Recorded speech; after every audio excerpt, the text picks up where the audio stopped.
Partida confidencial y recorte a entes que luchan contra la corrupción entre puntos álgidos que impiden consensos para aprobar presupuesto de la República.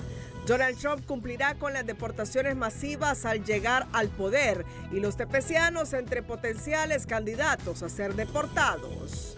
Un mes después, las secuelas de la tormenta tropical Sara siguen vigentes en Colón con pérdidas incuantificables para la economía. Gobierno descarta nuevo cobro al peaje en la CA5 Norte al anunciar que absorberá el incremento previsto por COVID Honduras. El estado de excepción y los femicidios destacan en nuestra emisión especial sobre los acontecimientos 2024 que fueron noticia en Honduras. 5 movimientos quedan fuera de las planillas del tripartidismo que correrán por las internas en marzo de 2025.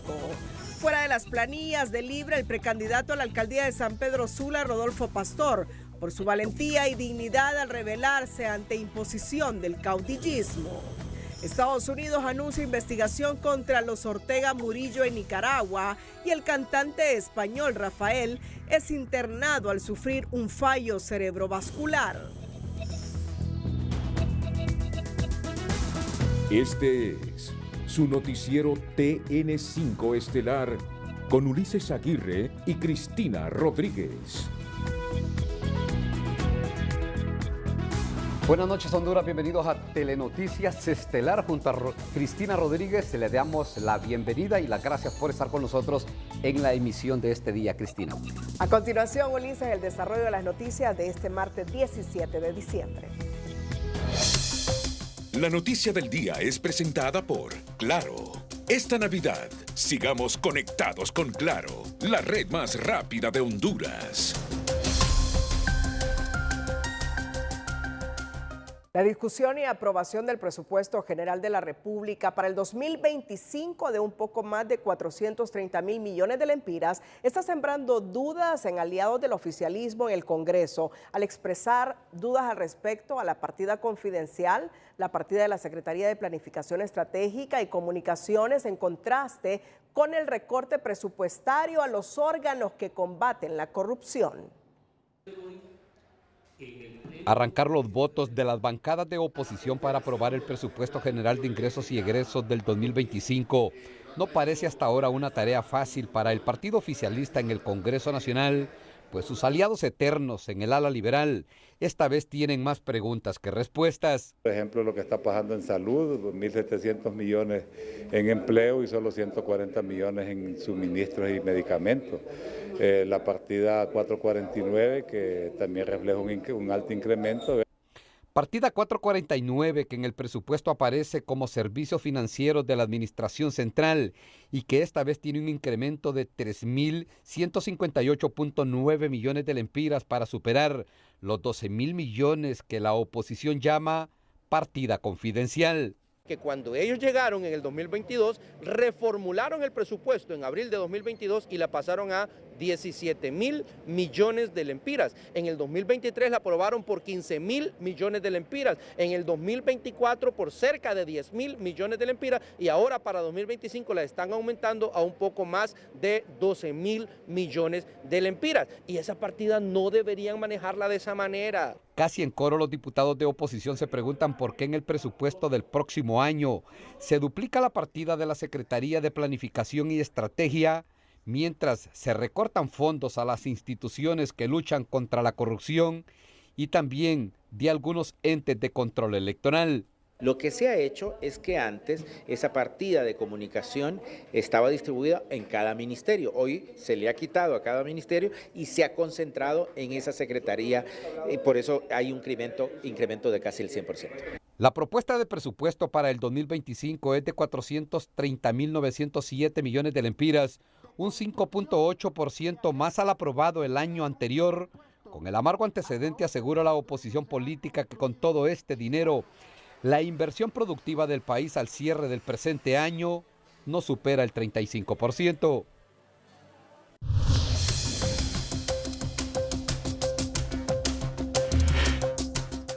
Bueno, en el Congreso Nacional, la propuesta y la agenda de la Junta Directiva es que tienen que aprobar este presupuesto antes de irse de vacaciones, por las fechas de la Navidad, aunque sesionen el 24 o el 31, antes que finalice este año, dicen otros sectores.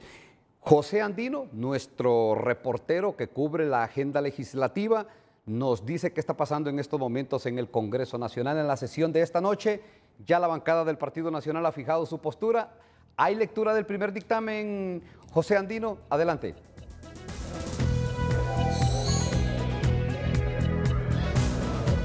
Así es, gracias Ulises, es un gusto saludarte desde el Congreso Nacional. Desde las 2 de la tarde fue convocada la sesión hoy y la agenda es el presupuesto general de la República, pero no hay acuerdo todavía, no hay votos porque desconocen lo que se va a aprobar en la Cámara Legislativa y hasta esta hora de la noche no hay todavía sesión y la bancada nacionalista ha fijado su posición. Ha salido a dar una conferencia de prensa para manifestar que se van a mantener hasta el último minuto aquí en el Congreso Nacional. El diputado Jorge Zelaya, así es, han fijado su posición, se van a mantener. ¿Cómo miran ustedes el ambiente? No, que primero buenas noches, saludos a la teleaudiencia de TN5. Nosotros representamos al pueblo hondureño, a quienes nos dieron el voto y no estamos cansados. Es decir, fuimos convocados a las 2 de la tarde, en mi caso siempre estoy antes, me senté 10 minutos antes de las 2 y ahorita son las 9 minutos de la noche, o sea, tenemos más de 7 horas. Sin embargo, si la sesión no se realiza hoy, nos convocan para mañana, estaremos, si quieren el jueves igual, la próxima semana, no importa, para eso nos pagan, para estar con la responsabilidad que verdaderamente requiere el pueblo hondureño, nuestro país particularmente. Entonces deben de entender los que están en el poder en este momento que hay que dialogar como gente civilizada, pero ni antes ni hoy a las 2 de la tarde convocaron ni a nuestro jefe ni su jefe de bancada.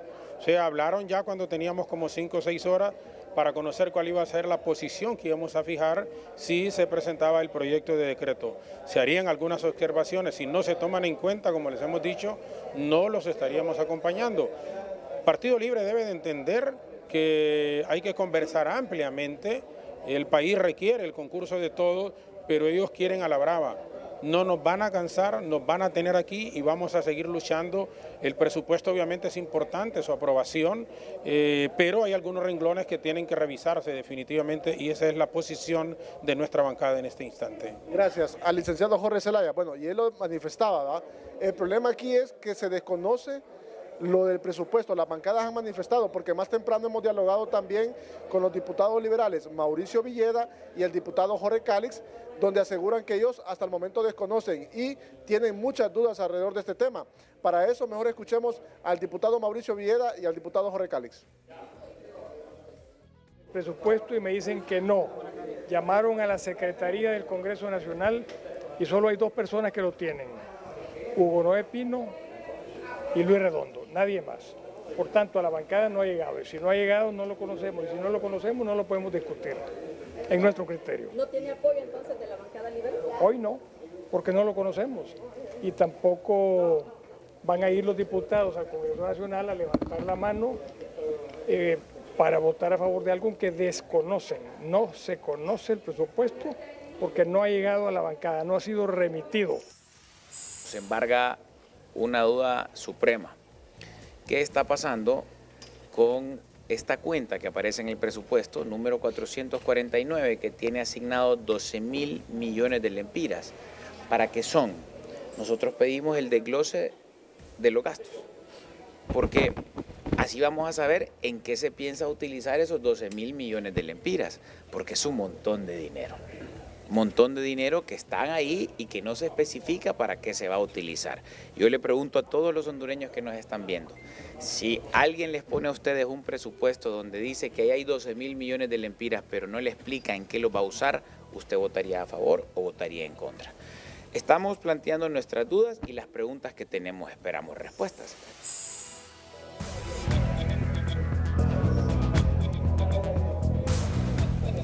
Bueno, ahí escuchábamos las declaraciones de ambos parlamentarios.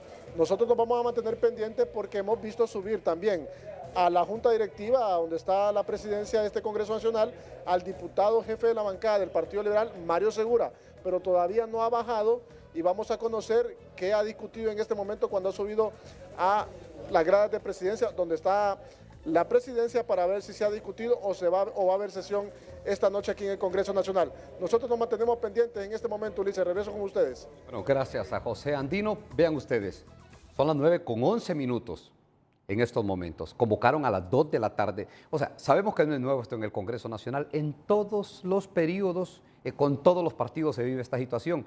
Pero uno espera que en algún momento cambie esta situación en el Congreso Nacional, cuando se está a las puertas de discutir el presupuesto general de ingresos y egresos para el próximo año, para el 2025.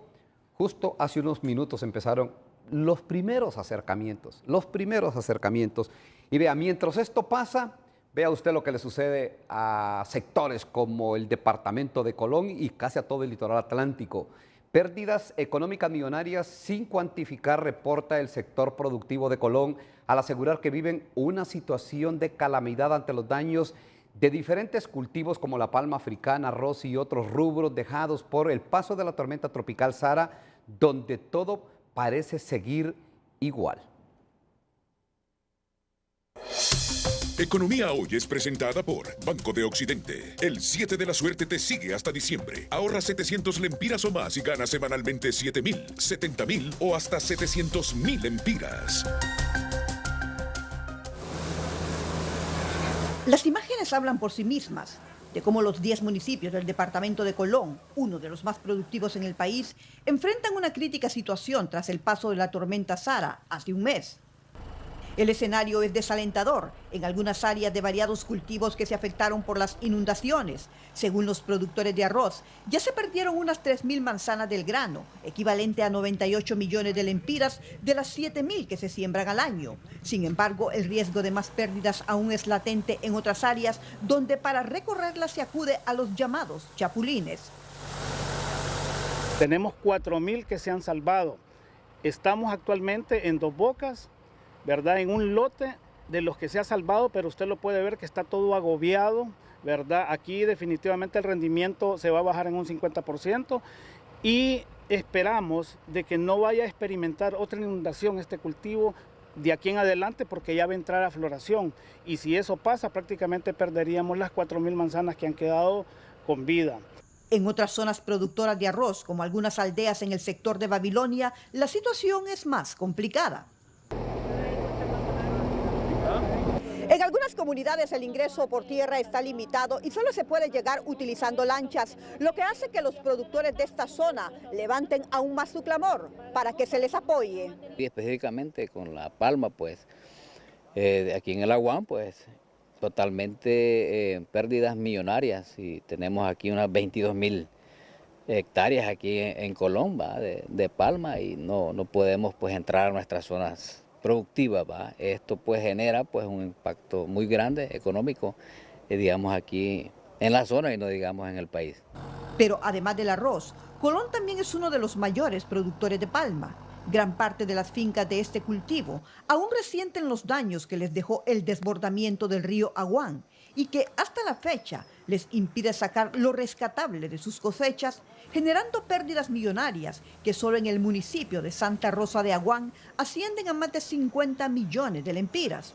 Estamos teniendo pérdidas, estamos quedando enjaranados, entonces a ver de qué forma el gobierno nos apoya para poder ser, digamos, un capital nuevo de trabajo, un refinanciamiento con cuotas blandas a largo tiempo, a largo plazo, y aparte de eso para no desaparecer como productores. Otro rubro donde el impacto es severo es la ganadería. Se producen 250,000 litros de leche cada día, pero ha bajado considerablemente. Y no es de extrañar que todo esto repercuta en el precio de estos productos en los próximos días. Realmente la producción por el tema de clima ha bajado en un 50%, y de este 50% todavía hay otro 20% que por falta de acceso a las carreteras no pueden llegar a su destino, no pueden llegar a la industria formal ni a la industria informal, porque esa leche no puede ser sacada por el mal estado de las carreteras. ¿Pérdidas económicas millonarias? Son multimillonarias las pérdidas que hay en este departamento. Recuerde que ya tenemos más de un mes y medio de estar con este problema y seguimos pues. De calamidad. Califican esta situación los productores de la zona, que cuestionan el poco interés de algunos titulares de Secretarías de Estado para ser auxiliados en cuanto a sus peticiones. Zulma Thomas, Telenoticias.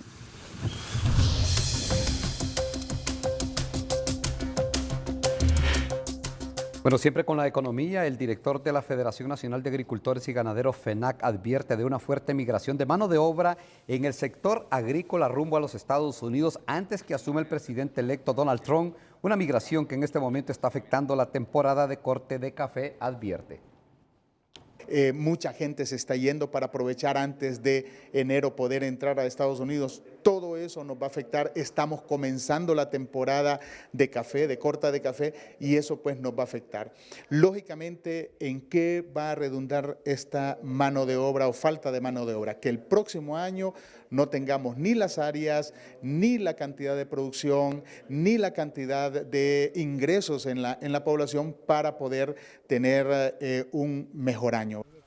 La falta de trabajadores en el campo está generando que la producción agroalimentaria esté cayendo aceleradamente, volviendo al país cada vez más dependiente de las importaciones de alimentos.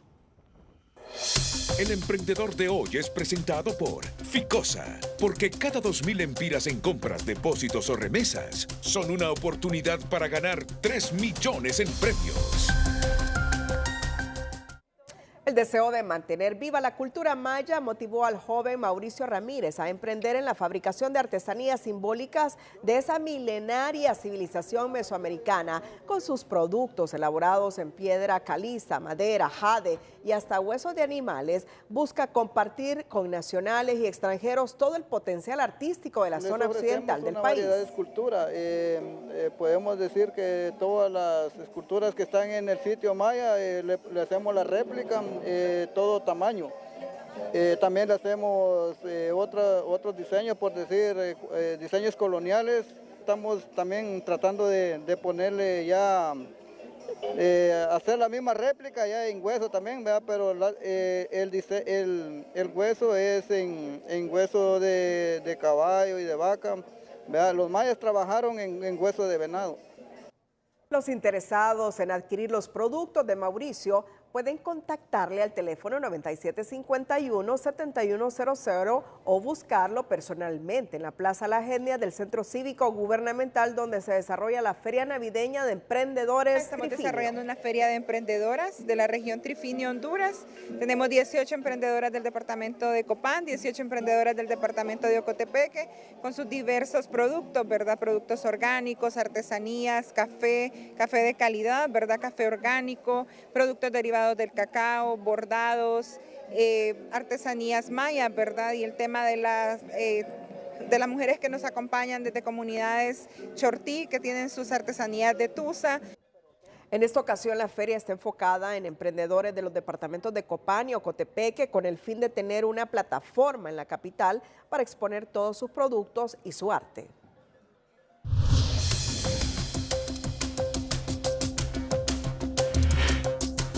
Autoridades de la Secretaría de Finanzas anunciaron a través de un comunicado que este miércoles harán efectivo el pago de 1.340 millones de lempiras a 182 alcaldías municipales que acreditaron su documentación correspondiente al 2024. Asimismo, aseguran que se asignan mensualmente transferencias a todas las alcaldías sin distingo de colores políticos para garantizar la protección social y económica de las familias en igualdad de condiciones. Agregan que continuarán realizando las transferencias en el marco del plan de refundación con transparencia y cumpliendo las leyes vigentes.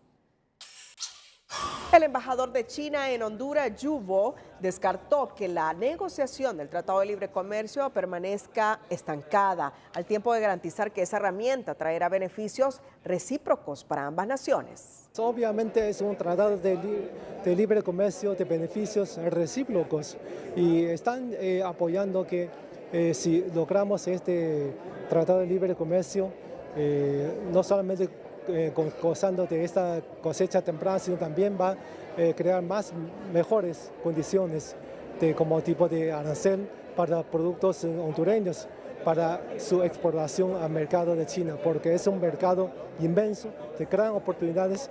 Si logramos un acuerdo como este, se puede favorecer más inversión. Sobre la situación del camarón hondureño en China, el diplomático aseguró que se está trabajando en la creación de mejores condiciones para los productos nacionales. La presidenta Xiomara Castro firmó en San Pedro Sula el acuerdo con el Banco Centroamericano de Integración Económica para el préstamo con el que la represa El Tablón será una realidad en el Valle de Sula. La presidenta Xiomara Castro hizo oficial la construcción de la represa El Tablón para 2025. Junto a los empresarios y funcionarios de su gobierno, firmaron el acuerdo con el Banco Centroamericano de Integración Económica, el préstamo por un monto de $300 millones. Hoy traemos la construcción de un proyecto multiuso que producirá energía, que producirá también agua, riego. El presidente de la Cámara de Comercio e Industrias de Cortés no pudo esconder su felicidad ante este anuncio. Presidenta, para todos los que dicen que Xiomara no cumple, hoy estamos viendo algo diferente. Y lo ruego que entendemos que cuando pensamos en Honduras, no pensamos en partido político. El empresario Jorge Fara ha solicitado dejar programados las represas de Llanito y Jicatuyo para poner fin a las inundaciones en el Valle de Sula. Se lo vamos a agradecer, presidenta, si usted puede dejar los proyectos ya avanzados para que el próximo gobierno, ya sea que sea una mujer o un hombre, también tenga la presión de poder hacerlos. Se contempla que ya con los fondos la licitación inicie en febrero y comience su construcción en octubre, según el gerente de la ENE, Erix Tejada. Bueno, el secretario de Infraestructura y Transporte, Octavio Sánchez, informó este martes que no habrá incremento al cobro de la tarifa del peaje en la carretera CA5 Norte que conduce a San Pedro Sula, como anunció la concesionaria Covio Honduras. Concesión se hace una revisión a la tarifa de peaje y en este caso esa tarifa del peaje tiende a aumentar. Lo que nosotros podemos decir es que no va a haber un aumento para el peaje del año 2025 y esto es gracias al diálogo que hemos mantenido entre el concesionario y el concedente, en este caso la Secretaría de Infraestructura y Transporte, con respecto al contrato de concesión. Bueno, el funcionario invitó al Congreso Nacional que les autorice a usar un fondo que sale del peaje para que el Estado pueda hacer obras y estos utilizarlos en amortiguar los incrementos mientras buscan otros acuerdos. Cuando uno paga 22 lempiras en un peaje, en el de Zambrano, yo pago los 22 lempiras. De eso hay una tasa que se llama TVC, tasa única de vía concesionada. Esa tasa única de vía concesionada ronda como el 8%, 9% de lo que tú pagas. Ponele que sean unos 6 lempiras, 7 lempiras, por cada vez que tú pagas el peaje entra una bolsa. Esa bolsa entra al Estado de Honduras. ¿Qué es lo que sucede ahí? Ese dinero se queda para obras. Entonces, podemos agarrar esa cláusula, convertirla nosotros a repago en este tema, sí, pero tiene que pasar por el Congreso. El incremento solicitado por Covio Honduras para los vehículos livianos sería de 7 lempiras y de 27 para el resto, pero el gobierno los ha descartado al anunciar que ellos absorberán este incremento. ¿Quiere disfrutar de una cena navideña sin gastar una fortuna? En Educación Financiera le ofrecemos estos consejos para preparar un banquete festivo económico. Educación Financiera es presentada por Banpaís. Compra todo lo que quieras y divídelo en cuotas a 0% interés con tus tarjetas de crédito Banpaís. Cena navideña compartida. Cuando suma los costos de un entrante, un plato principal, un postre y las bebidas, la situación puede salirse de control rápidamente. Si vienen amigos o familiares a su casa, pídales que traigan un plato para compartir o un postre y sus propias bebidas. Esto ayudará a dividir los costos y aliviar la carga de trabajo y la presión en la cocina. Reemplazar las carnes tradicionales por alternativas menos costosas. Las carnes tradicionales como el pavo o el jamón glaseado pueden ser muy caras. ¿Por qué no optar por algo un poco más económico, como un pavo asado con salsas caseras y relleno o un filete que se puede marinar y convertir en un asado relleno? También hay opciones más económicas sin carne, como un asado con nueces. Elija verduras de temporada o compre verduras congeladas o enlatadas. Prepare su cena navideña con verduras tradicionales de temporada en diciembre, ya que suelen ser más económicas.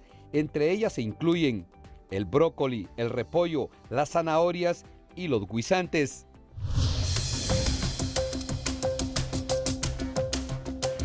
El Instituto Nacional de Previsión del Magisterio Imprema informó este martes que el cumplimiento de la obligación de la resolución de la Sala Constitucional será con base al presupuesto asignado para el 2025. El pago de pensiones no puede aplicarse este año por el cierre de operaciones del año fiscal y la ejecución total del presupuesto vigente, indica el comunicado de prensa. De 166 beneficiarios con la resolución, solo 133 son pensionados y de esa cifra, unos 75 se beneficiarían con el cambio en la ley de jubilaciones. El monto retroactivo de la pensión para los últimos 5 años sería de más de 10 millones de lempiras, lo que significaría una cantidad promedio de 141.000 lempiras por docente.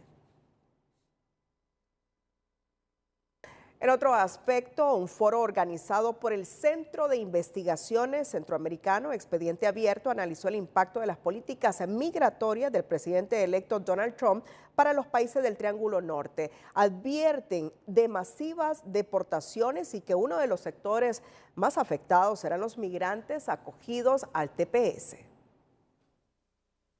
La política exterior del próximo gobierno estadounidense y todos los cambios en materia migratoria que podrían materializarse con la llegada del presidente electo Donald Trump fueron analizados por un panel experto del Centro de Investigación Centroamericano Expediente Abierto. Los analistas coincidieron en que el gobierno Trump no volteará sus ojos a los coqueteos de Honduras con China, pudiendo causar fuertes medidas como el congelamiento de apoyo. Van a incluir a Honduras, Bolivia, como problemas potenciales en donde Estados Unidos va a adoptar una posición diferente. Una de las posiciones es probablemente en el caso de Centroamérica es un congelamiento de la ayuda externa, ya no necesariamente en relación con migración. Yo creo que va a ser en relación con China. En cuanto a la nueva política de seguridad de Trump, esta analista considera que la lucha contra el narcotráfico será una prioridad, que provocará fuertes medidas de presión en los países del Triángulo Norte. Creo que la cooperación en el área de narcotráfico va a continuar.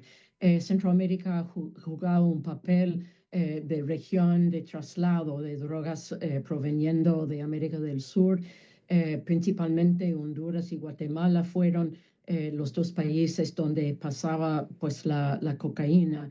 Arson enfatizó que la elección del senador republicano Marco Rubio como secretario de Estado y conocido por su postura anticomunista dejará su huella, particularmente en Venezuela, Nicaragua y los países de línea dictatorial. Los expertos también avisoran que se realizarán deportaciones masivas por ser una promesa de campaña. Estiman que estas incluirán a quienes se les negó su solicitud de asilo y los tepecianos. Para el próximo año, entre junio y septiembre, prácticamente el ajuste, el programa temporal va a estar caducando y pues, si usamos referencia del periodo anterior de Donald Trump, no va a ser renovado. ¿Y quiénes son esas nacionalidades? Todas estas nacionalidades vienen de países políticamente difíciles, de dictaduras. Lo anterior genera preocupación al tomar en cuenta que más de 47.000 hondureños cuentan con estatus de protección temporal TPS y mucho más cuando se pronostican hasta 150.000 expulsiones de migrantes irregulares los próximos años hacia México y Centroamérica. En nuestra serie especial de Balance Acontecimientos 2024, seguimos con el eje de la seguridad, enfocado esta vez con los hechos vinculados al estado de excepción y a los femicidios. Vicente Turcios y Gabriela Lobo con el resumen al respecto.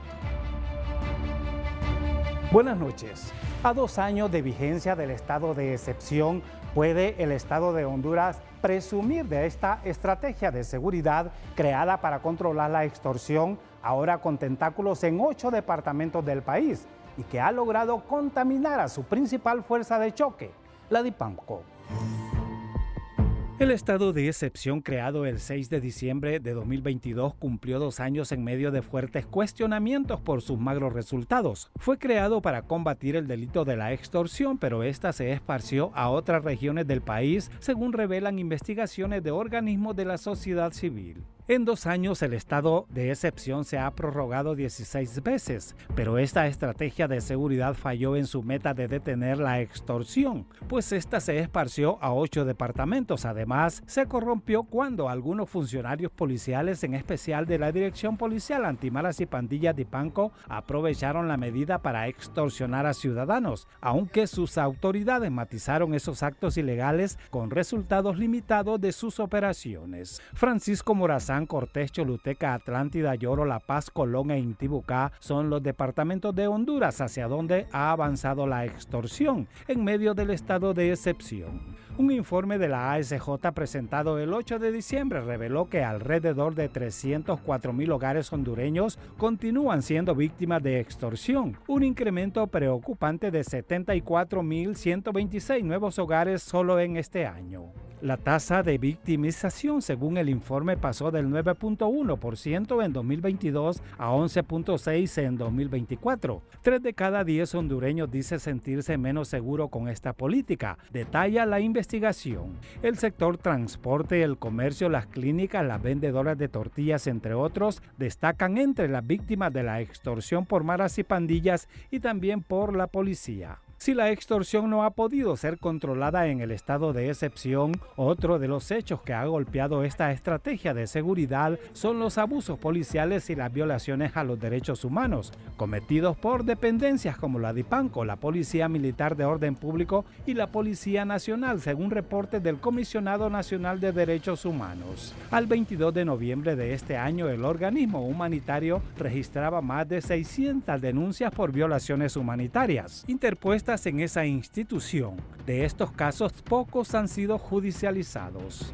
El 14 de junio, un menor de edad fue asesinado a manos de la policía cuando se disponían a comprar una hamburguesa, pretextando violaciones al estado de excepción que luego fueron desvirtuadas. Abusos similares denunció también una familia guatemalteca en la aduana de Florido, en Copán, denuncia recogida por una investigación periodística de los ciclos CAP difundida a fines del mes de noviembre. En los meses de agosto y septiembre trascienden denuncias en contra de efectivos de la DIPANCO, implantando pruebas y extorsionando a particulares, entre ellos un filipino. Más de una docena de agentes han sido salpicados y puestos a la orden de los tribunales. Un tribunal dio sobreseimiento definitivo y provisional a varios de estos uniformados, pero el Ministerio Público anunció el 11 de diciembre que había logrado revocar estas disposiciones. Las autoridades de seguridad han defendido el estado de excepción, indicando una reducción sostenida en los homicidios y señalando que cerrarán el 2024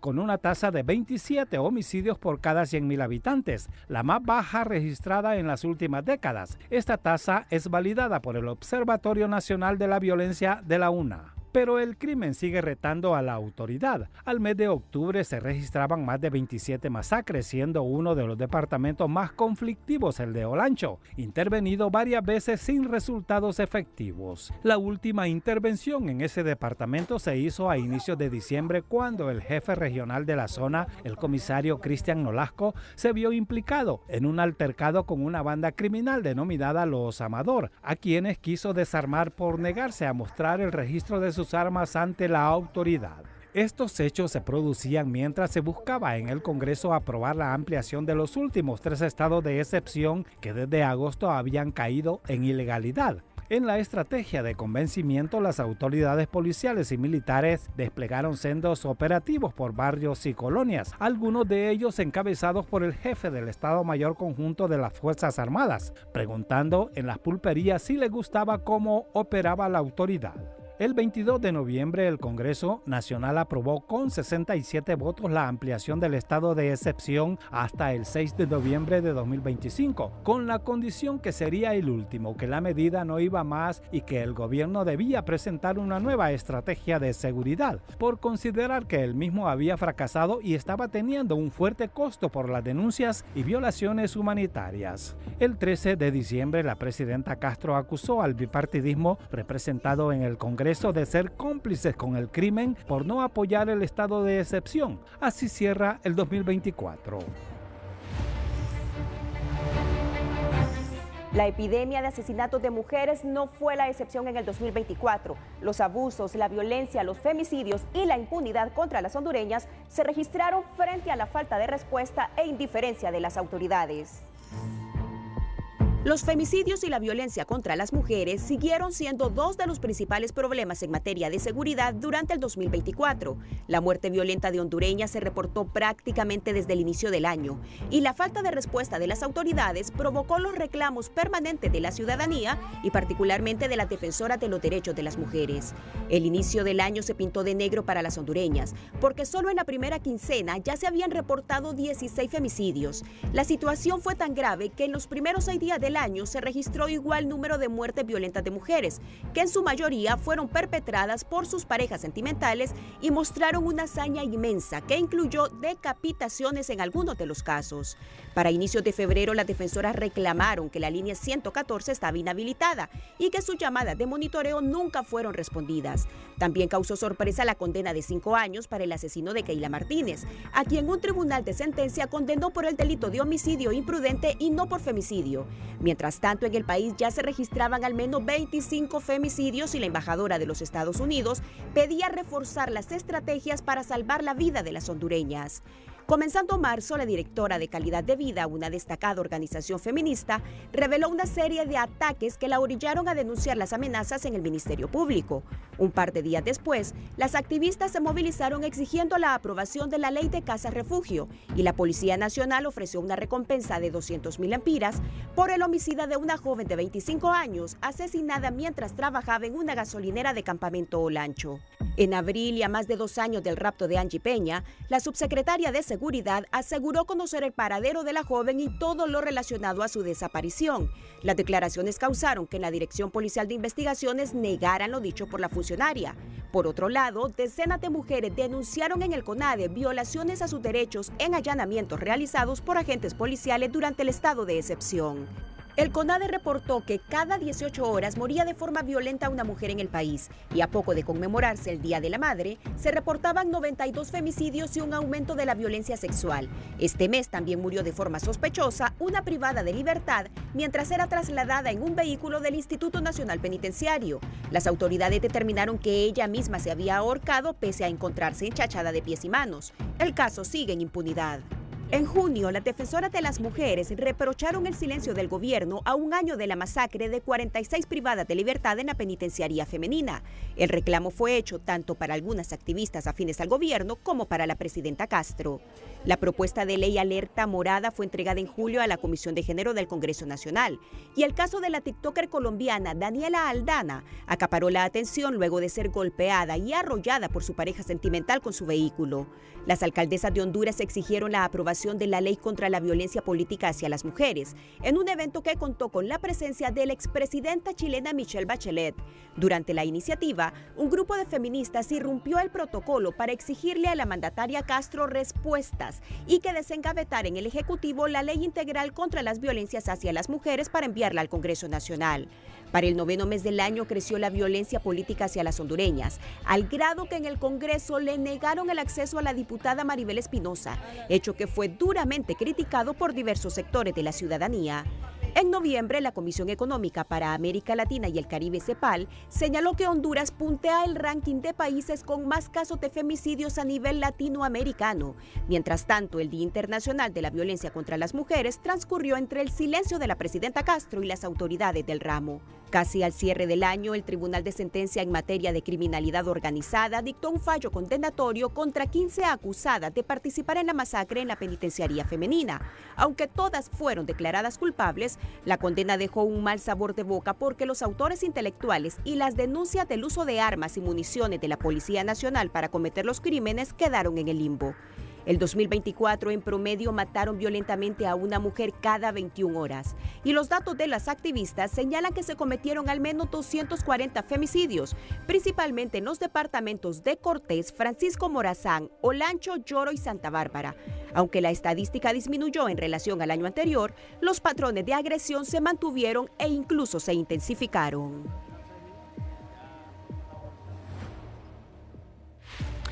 Y este miércoles cerramos el eje de la seguridad con el inesperado conflicto de la construcción de las cárceles y daremos paso al tema de la economía, que también ha sido relevante en este 2024.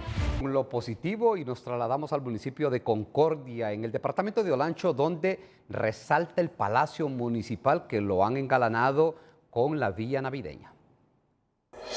La noticia positiva es presentada por Fotón. Llegó Navifotón, con los mejores precios y regalías de la temporada. Distribuido por Invesa.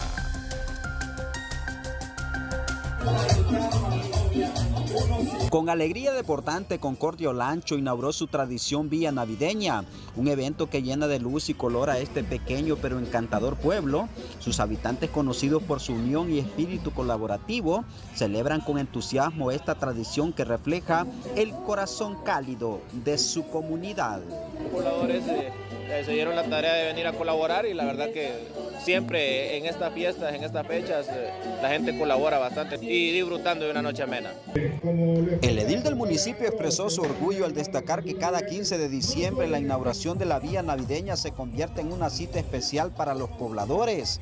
Ya acabamos de inaugurar nuestra vía y vemos la alegría de nuestra población. Hoy, 15 de diciembre, todos los años ya digamos, hace 20 años que estamos en esto. Los vecinos de Concordia aseguran que su palacio municipal es considerado uno de los mejores del país. Se convierte en un atractivo navideño único. Invitan a personas de toda Honduras a visitar su vía navideña y disfrutar del encanto de Concordia Olancho. Y precisamente, la alcaldía de nuestro municipio ha sido un estandarte que nos ha ayudado a catapultarnos como en imagen y que nos visiten muchos turistas. Y es que esta vía navideña ha sido inaugurada para que las personas puedan disfrutar y puedan visitar Concordia en este departamento de Olancho. Alex Ordóñez, Telenoticia.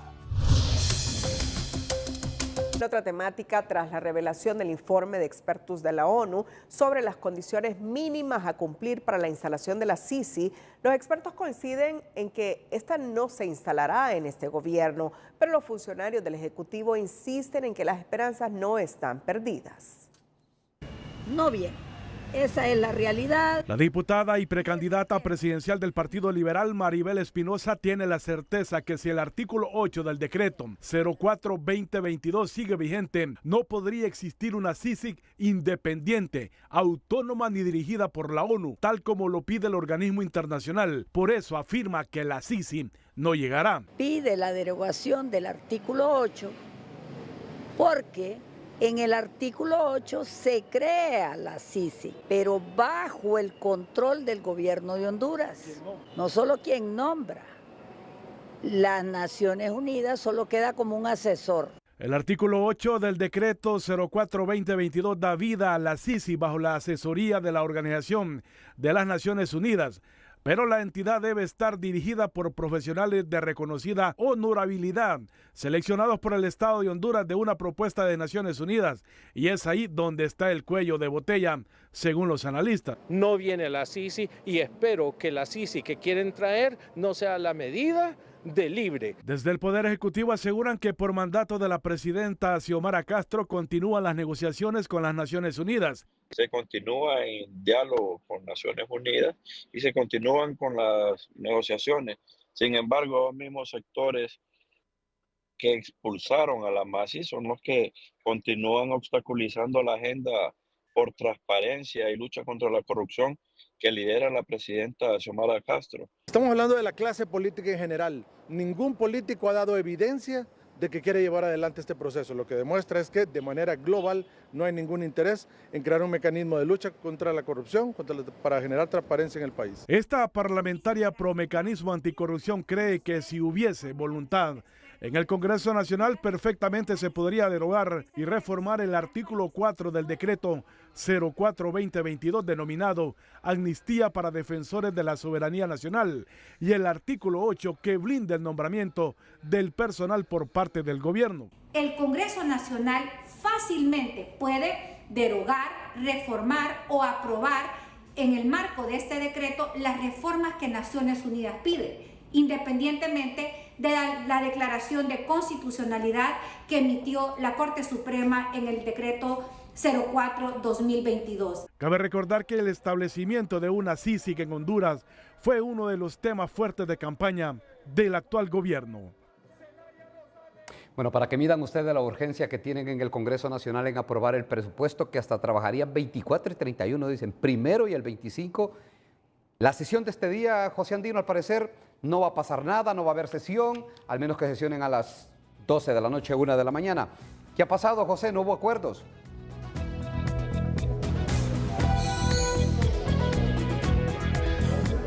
Así es, hasta esta hora de la noche, Ulises, se desconoce si va a haber sesión legislativa, no hay todavía una comunicación oficial por parte de la directiva del Congreso Nacional que diga que se cancela la sesión o se convoca para mañana o no se sabe o si va a haber sesión más tarde. Todavía está reunido el jefe de la bancada del Partido Liberal, Mario Segura, no ha bajado por las gradas de presidencia y estamos a la espera aquí en el Congreso, pero lo que sí confirmamos es que los diputados todavía se encuentran en la Cámara Legislativa al pendiente de una posible apertura de la sesión aquí en el Congreso Nacional y que se inicie en su primer debate la aprobación del presupuesto general de la República. Hasta esta hora de la noche nosotros estamos a la expectativa, no hay sesión legislativa, no hay tampoco ni comunicación oficial que se cancela. Estamos pendientes de que haya una comunicación a través de las redes sociales del Congreso Nacional para que informe la Junta Directiva qué pasa, si va a haber sesión o no, o va a haber madrugón, porque también manifestaban los diputados que puede haber un madrugón aquí y aprobarse el Congreso Nacional en horas de la madrugada. Pero así está el ambiente aquí en el Congreso Nacional, Ulises. Todavía no hay aprobación ni inicio de la sesión legislativa. Bueno, gracias a José Andino. Solo recordamos y reiteramos que la sesión estaba convocada para las 2 de la tarde. Vean ustedes la hora, las 10:09, y pareciera que no va a haber sesión, al menos este día. Pero qué incapacidad de llegar a acuerdos y consensos en ese Congreso Nacional. Vamos a los temas políticos. Al menos 5 movimientos políticos no podrán participar de los comicios internos y primarios de marzo del próximo año al no poder subsanar sus planillas, y se espera que este viernes el Consejo Nacional Electoral, el CNE, haga el sorteo del orden en que aparecerán los precandidatos en las papeletas de los partidos políticos en la contienda de marzo. A pocas horas de conocer el anuncio oficial por parte del Pleno de Consejeros del CNE, ya trascienden los nombres de los movimientos internos que se quedaron fuera de la contienda primaria por incumplimiento de requisitos. Recordemos que fue un periodo de varias etapas, una evaluación cuantitativa en la cual se determinó el número mínimo de nóminas que tenían que traer. En ese primer corte varios movimientos quedaron fuera, luego vino la revisión cualitativa donde se verificó el fondo de los requisitos y algunos otros movimientos no cumplieron requisitos, otros incumplieron, pero los requisitos que incumplieron eran sujetos a una subsanación y ese fue el periodo que terminó el día de ayer. Según conoció TN5, en el Partido Nacional lograron pasar la prueba los movimientos que encabezan los precandidatos presidenciales Narrias Fura, Ana García, Carlos Urbizu y Jorge Zelaya, mientras a Isaías Barahona, Carlos Portillo y Mario Facusé no les alcanzó por razones de planillas y firmas. En el Partido Libre pasaron 6 de 7 movimientos, el M28, el FRP, Nueva Corriente, Somos Más y POR, que llevan a Ritzy Moncada a la cabeza, así como Morena de Russell Tomé, pero Esperanza Libre Mel se queda en el camino por tema de firmas. En el Partido Liberal solo la corriente de Agustín Guerrero no pudo clasificar a la siguiente ronda, de ahí no hay sorpresas, aunque Luis Zelaya sí tuvo algunas dificultades para completar sus cuadros, mientras Jorge Calitz, Maribel Espinosa y Salvador Narrala se reportan listos para las elecciones de marzo. Trataron de dar a entender que no teníamos estructura, pero ustedes han visto, y no solo ustedes, pero la gente que se encuentra en los diferentes municipios de nuestro país se dio cuenta de que nuestra estructura es real. Habrá que ver cuántos de los movimientos que quedarán oficialmente inscritos pudieron llenar planillas en los 18 departamentos y 298 municipios. De todas maneras, se tiene previsto que este próximo viernes se lleve a cabo el sorteo donde se definirá las ubicaciones que tendrán los movimientos en la papeleta de su partido político. Mientras, a más tardar el sábado, el CNE debe definir la adjudicación del sistema biométrico. Todavía ayer estaban en un proceso de negociación del contrato, o sea que mientras no se logre arrancar con el proceso, difícilmente podamos estar listos en materia de capacitación. Y yo creo que hay que avanzar tanto en el montaje del sistema de transmisión como en el montaje del lector biométrico, que este es un tema importante. Vendrán nuevos dispositivos, hay que hacer las pruebas, así que yo creo que ya no hay tiempo para perderlo. Una vez completadas estas dos fases, el cronograma electoral establece que a partir del próximo 18 de enero, los diferentes precandidatos a cargos de elección popular quedan habilitados para hacer campañas abiertas en los medios de comunicación. Mediante un comunicado, el movimiento Pueblo Organizado en Resistencia por del Partido Libre expresó su profunda preocupación y enérgico rechazo ante la negativa del CNE de inscribir la candidatura de Rodolfo Pastor como precandidato a la alcaldía de San Pedro Sula, representando la plataforma Gran Alianza con las Bases. Una decisión que vulnera no solo su voluntad, sino también el derecho legítimo a la participación democrática. En ese sentido, reafirmaron con firmeza y convicción su respaldo incondicionado a Pastor como el líder que encabece esta alianza junto al movimiento Somos Más. En similares términos se pronunció el movimiento Somos Más en el departamento de Cortés, que ratifica a Rodolfo Pastor como su candidato a la alcaldía como parte de esa gran alianza, y reiteran a la coordinación de Libre que se mantienen firmes con Pastor. El llamado es a la dirigencia nacional del POR y los consejeros del CNE para que escuchen y respeten esta posición, dando trámite a la inscripción de Pastor. Bueno, y el coordinador nacional del Movimiento Pueblo Organizado en Resistencia por, Mauricio Ramos, presentó ante el Consejo Nacional Electoral un escrito en el que solicita se mantenga la nómina de candidatos propuestos y se descarte cualquier sustitución presentada en el proceso de subsanación para el cargo de alcalde por San Pedro Sula, pues ratifica que su planilla está encabezada por Fran Alexander Antúnez Ramírez. Esta noche, los coordinadores de las corrientes del Partido Libertad y Refundación se reunieron en la sede de Libre en Tegucigalpa para buscarle una salida a la crisis que se registra a lo interno en el departamento de Cortés, pero sobre todo por la candidatura de la comuna sanpedrana. Hay una renuncia hacia un movimiento, hay incorporación de otro movimiento, hay cambio de planilla, hay resentimiento de algunos y celebraciones de otros, y eso no se puede permitir. Entonces, vamos, precandidatos, ahí están los precandidatos. Buscaremos las alianzas necesarias, claro que sí. Buscaremos los acuerdos necesarios. Siempre hemos logrado acuerdos en San Pedro Sula, porque este proceso va a ser diferente. Y lo importante de este primer encuentro es que todos plantean que hay que buscar una solución de consenso. Un encuentro en el que estuvo presente el coordinador general de Libre, Manuel Zelaya Rosales, que a juzgar por la versión de los presentes lideró las pláticas, pero al final de la misma no se refirió a la crisis que sacude a su partido en el norte del país. Y justamente el precandidato a la alcaldía de San Pedro Sula, Rodolfo Pastor de María y Campos, escribe en su cuenta de X: aprecio el llamado a las autoridades del Partido Libre a dialogar sobre la candidatura a la alcaldía de San Pedro Sula para buscar consenso. Es imprescindible escuchar y respetar a la base. Mi aspiración es firme y tengo derecho a participar. La unidad es garantía de victoria, escribe Rodolfo Pastor de María y Campos. La exrectora Julieta Castellanos se pregunta si el incremento del 100% al presupuesto de la Secretaría de Planificación y Estrategia y Comunicaciones tiene como telón de fondo ampliar y fortalecer la infraestructura de los colectivos de Libre y crear la plataforma de los comandos insurreccionales que, según ella, un dirigente magisterial y ahora empleado del actual gobierno los está organizando a nivel nacional. Además, está formando comandos. Eso los está formando un dirigente magisterial y depende de la Secretaría de Planificación. Así que eso va a dar lugar. Entiendo que los están formando en los 298 municipios. Eso va a dar lugar a que haya mucha crispación, mucho temor. Probablemente el objetivo sea ahuyentar a la gente que no llegue a las urnas.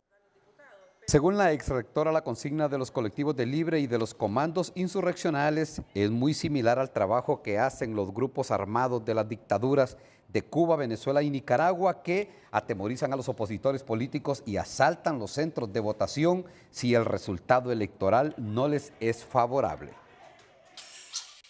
El Tribunal Superior de Cuentas remitirá en enero al Ministerio Público otros 70 expedientes relacionados al manejo del fondo departamental entre el periodo 2006-2018. Es así que son 70 expedientes más que están pendientes de entrega. En total serían 98 expedientes relacionados a organismos no gubernamentales que presentaron sus liquidaciones ante el Tribunal Superior de Cuentas. En total, de todas las liquidaciones que fueron presentadas de conformidad al cumplimiento del decreto que ordena el Tribunal Superior de Cuentas a la investigación especial del denominado fondo departamental, recibimos un promedio de unas 1.200 liquidaciones entre todas las ONGs y como ejecutoras de las obras. Previamente fueron entregados a la Fiscalía unos 28 expedientes correspondientes a 3 ONGs. Un hermano, un sobrino y otros miembros de la estructura criminal para el tráfico de drogas que lideró antes de su extradición el exdiputado Midencio Kelly Martínez fueron condenados en junio del 2024 por el delito de asociación para delinquir, confirma el Ministerio Público, acción que conlleva el aseguramiento de 105 bienes de origen ilícito vinculados a esa organización criminal, entre estos 37 inmuebles, 5 sociedades mercantiles y 63 vehículos. Ya en el año 2021 también se habían hecho importantes operaciones en contra de esta estructura que operaba desde una aldea que se conoce como Zamora, esto es en Tocoa, Colón, donde tenían el centro de cultivo y distribución de marihuana para toda la región centroamericana, o para algunos países, mejor dicho, vecinos de Honduras. En ese momento también que se hicieron estas operaciones, se logró la incautación de casi 20 toneladas de marihuana que estaba lista para distribuirse. Los condenados son Ovando Echeverría Okelí Martínez y Justin Alexandro Martínez Barahona, ambos parientes y otros miembros del grupo criminal como Byron Jonathan Dubón Romero y José Mauricio Alvarado Mejía, capturados por la ATIC en operativos realizados en Comayagua, Tocoa, en Colón, también en el departamento de Colón y en Támara, en Francisco Morazán. En otra temática, el Comité para la Defensa de Derechos Humanos en Honduras suma su voz a la de 28 eurodiputados que piden al Estado de Honduras se continúe la investigación sobre la muerte violenta de Juan López, ambientalista hondureño, asesinado el 14 de septiembre pasado en Tocoa, Colón. 3 personas guardan prisión preventiva por este crimen: Alexi Guardado Alvarenga, Daniel Antonio Juárez Torres y Lenín Adonis Cruz Munguía. Y que a 3 meses del asesinato de Juan López, todavía no se sabe a profundidad qué fue lo que hay detrás del caso de Juan López.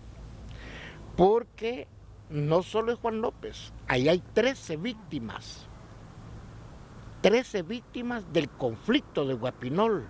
Unos les echan la culpa a unos y otros les echan la culpa a los otros.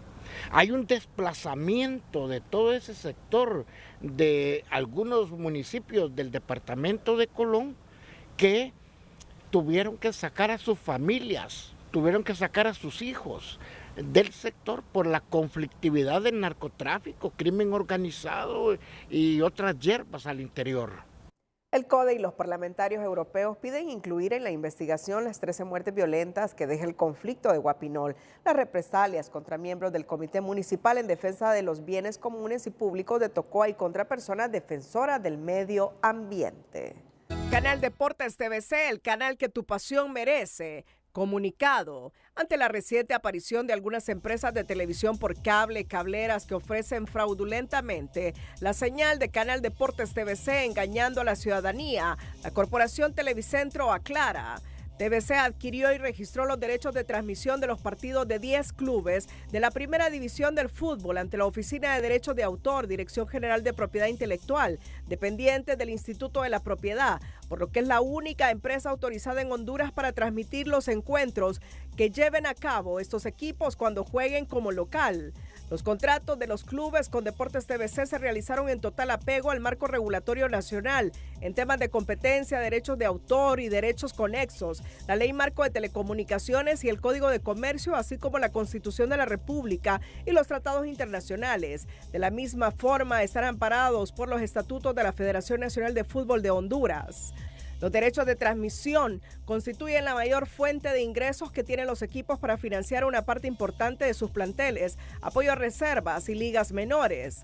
El canal no tiene exclusividad con ninguna cablera, por lo que cualquier empresa que ofrece los servicios en forma legal puede adquirirlo tal y como le permiten las leyes referidas. Para que estas empresas puedan incluirlo dentro de su programación, deben firmar un contrato con TVC, quien tiene los derechos de transmisión de 10 de los 10 equipos, siempre de conformidad a lo que establece la ley. Gracias a las negociaciones que hemos hecho hasta ahora, más de 45 cableras se han acercado y firmado un contrato con nosotros para poder difundir los partidos de forma legal y correcta. En Corporación Televicentro, estamos en contra del irrespeto a los derechos de propiedad y clamamos por el cumplimiento de la legislación vigente, tantas veces referida. Es por eso que queremos reiterar que únicamente las cableras que firmaron contrato con TVC están autorizadas para incluir el canal de deportes. Cualquier empresa que lo haga sin haber firmado contrato está incumpliendo con las leyes del Estado hondureño y generando daños y perjuicios a los titulares de los derechos de propiedad infringidos. Es ilegal que personas a nombre de una cablera que no tengan los derechos de transmisión del canal Deportes TVC ofrezcan sus servicios como parte del paquete comercial de esa empresa. Es ilegal que plataformas de pago o gratuitas transmitan los partidos o cualquier programa del canal Deportes TVC en territorio hondureño. Todo este tipo de acciones afectan el comercio, incentivan la competencia desleal y perjudican el clima de negocios en nuestro país. Y los más afectados son los equipos de fútbol que dependen económicamente de este modelo de negocios. De acuerdo con el Instituto de la Propiedad, toda empresa que transmita sin autorización la señal de quien paga los derechos se expone a multas y sanciones penales, además del pago de daños y perjuicios según se establece en el Código Penal de Honduras. Reiteramos que Deportes TVC no es una empresa de televisión por cable, sino que es un producto que se ofrece a todas las compañías cableras de Honduras para que puedan ofrecerlo a sus suscriptores. En reiteración a lo antes mencionado, Deportes TVC es un canal disponible para que todas las compañías de cable en Honduras puedan ofrecerlo a sus suscriptores. Es por ello que solo las cableras que firmaron contrato con Televicentro están autorizadas a transmitir la señal de canal Deportes TVC. Retransmitir la señal sin tener un contrato es una actividad ilícita y será penalizada por la ley, dado que se considera un delito por violación de derechos de autor. Apoyemos el fútbol hondureño para que la Liga Nacional siga creciendo y podamos disfrutar del deporte como lo hemos hecho hasta ahora.